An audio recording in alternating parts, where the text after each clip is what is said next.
My name is John Cadieux, and this is the production of baguettes for the Certified Master Chef program. I have one small note on today's production. I won't be doing the standard. A standard baguette would be 320 grams unbaked, 250 grams baked. I will be doing small baguettes because I do have a small stove that doesn't fit an entire tray. I'm doing this in a test kitchen and I don't have a full-size stove. So that is one issue that I'm going to be talking about today, or dealing with today.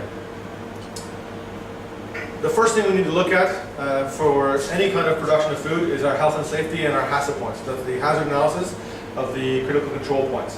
Now, there's not that many critical control points in relation to bread making, but the one that we do have to watch out for is delivery of goods, making sure that the flour comes from an approved source, it's in good condition when it arrives. So I have set up my station properly, I have everything ready. I have my flour that I've already scaled. It's 500 grams of T55 flour.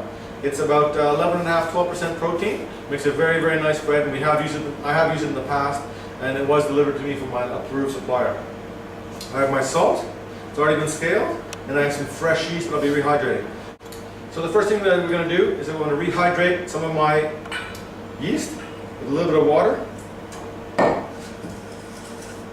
So the first thing we do before our mixing process is we need to rehydrate our yeast, and we need to get it active. So I've had this sitting in the water for about 15 minutes, a small amount of the entire yeast and a small amount of water. I'll give it a good mix, and now it's nice and bubbly. I'm going to go ahead and add that to my mixer, and I'll add the rest of the ingredients, and we'll start the mixing process.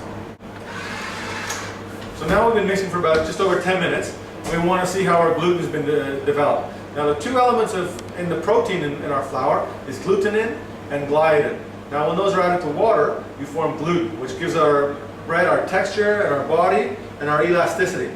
So the first thing we check for is our window pane test.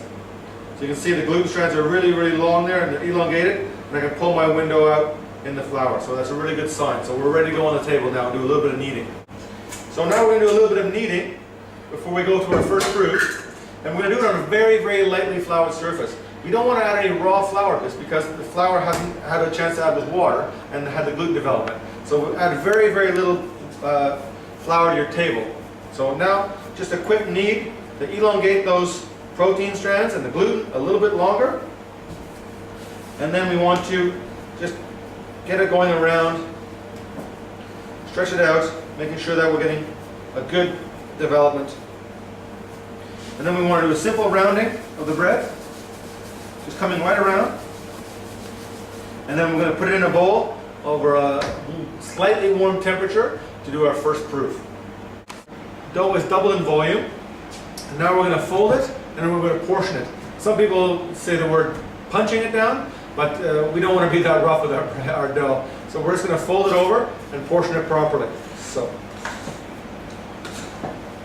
it's come up nicely. Why we do this is so we can evenly redistribute some of that gluten and make sure that the temperature is even all the way throughout, and then relax the dough a little bit. So that's all I'm going to do there, very, very simply. And now I'm going to portion it into about 160 gram portions, which would be half the size of a regular baguette. And then I'm going to round it off very, very gently and let it proof again. A very gentle rounding. I don't want to expel all that carbon dioxide because I want that nice open texture in my baguette. So very nice and gentle rounding. So now we've benched for about 20 minutes. Our gluten's nice and relaxed. We want to make our last form for our baguette. So we want to be very, very gentle with this. And again, not too much excess flour anywhere. And we don't want to expel all our gases. But what we do is we make a nice sort of envelope shape.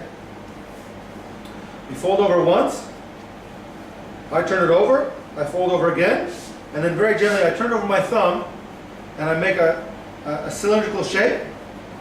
And I seal my seam. Then right in the middle, I even up my middle, and then I go to both sides.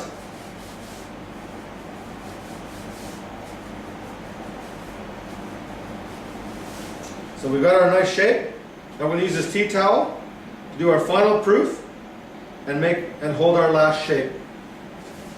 Now very gently, I'm going to transfer my proof baguettes onto my baking tray. And I'm going to score them, making sure I put it down on the seam side down. 4, 5 nice even cuts right down the middle of the bread, and then I'm going to put it in the oven like I said, for 20 minutes at 250 degrees with some humidity. If you don't have a combination oven, you can always put a little bit of water in the bottom of your pan to help it bake.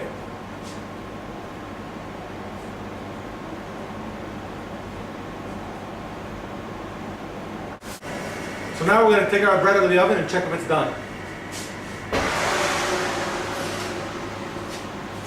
So we've got great color. We just tip it over and give it a tap and listen for that lovely hollow sound. So that bread is just about perfect. So it's going to take it out, tray it up, and let it cool down properly. Now that we've cooled down enough, we're going to do a quick quality evaluation. So first we check the color, make sure that the cuts are even and sequential. Then we get the aroma. It's fantastic. Then we split it in half.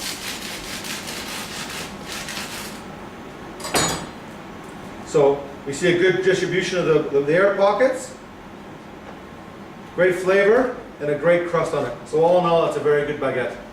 And there's Baguette for the Certified Master Chef program.